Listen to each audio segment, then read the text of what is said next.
লম্বা সময় নিয়ে মানে কি? আমরা কি এখন রাজত্ব হয়ে গেছি যে হাতে ধরা মানুষ দেশ চালাবে যতদিন তারা ক্ষমতায় থাকতে চায়? এই খেলা তো আমরা আগেও দেখেছি। 2011-এর সরকার একই কথা বলেছিল, তারা কতদিন টিকেছে? এই সরকার যদি এখন টিকতে চায়, সেভাবে থাকতে চায়, আমি তাদেরকে অনুরোধ করব, প্লিজ আপনারা ওই ভুলটা করেন না। এই চেষ্টা আগেও করা হয়েছে। আপনাদের পলিটিক্যাল ম্যান্ডেট নাই। আপনাদের এই বাস্তবতা মানতে হবে যে বাংলাদেশে দুটি বড় রাজনৈতিক দল আছে, আওয়ামী লীগ এবং বিএনপি। আমাদের সাপোর্টার আছে, সমর্থক আছে। মানুষের সাপোর্ট ছাড়া, মানুষের ভোট ছাড়া আপনারা ক্ষমতায় টিকতে পারবেন না।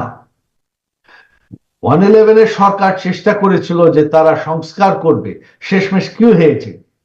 তারা কোনো কিছুই করতে পারেনি। আপনাদের কাছে আমি দাবি করছি, আপনারা প্লিজ এই চেষ্টা করেন না, কারণ যেটা হবে যে আপনারা ব্যর্থ হবেন, আপনাদের বদনাম হবেন, বাংলাদেশের মানুষ আপনাকে রাস্তায় টেনে নামাবে। আপনারা টিকতে পারবেন না, কারণ আপনার মানুষের সমর্থন নাই, আপনাদের জনগণের ভোট নাই। তাদের উদ্দেশ্যে আমি বলবো যে আমাদের উপর আক্রমণ হয়েছে, ভয় পাওয়ার কিছু নাই। 71-এ আওয়ামী লীগ লড়াই করেছে, 71-এ আমরা শেষমেশ হাতিয়ার তুলে বাংলাদেশকে স্বাধীন করেছি। 75-এ চেষ্টা করা হয়েছে আওয়ামী লীগকে শেষ করে দেওয়ার। আওয়ামী লীগের বড় বড় নেতাদের, সম্পূর্ণ নেতাদের হত্যা করা হয়েছে, তারপরেও আওয়ামী লীগ টিকে আছে। আজকে আওয়ামী লীগ তার চেয়ে অনেক শক্তিশালী পজিশনে আছে।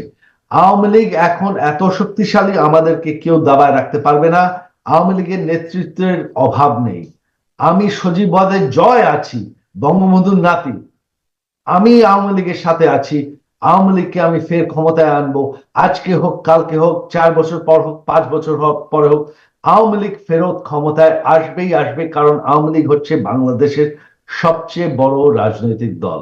কেউ আমাদের ঠেকায় রাখে? অবশ্যই এই নির্বাচন যদি নিরপেক্ষ হয়, আর আমি চাই দ্রুত নির্বাচন, কারণ সংবিধানে আছে যে 90 দিনের মধ্যেই একটা সংসদ ডিসলভ করার 90 দিনের মধ্যে নির্বাচন করতে হবে। এর বাইরে কোনো উপায় নেই। এর বাইরে গেলেই মানে একটা অনির্বাচিত অংশ, অসংসদীয় সরকার, মানে যেটাকে বলা হয় ইল্লিগাল।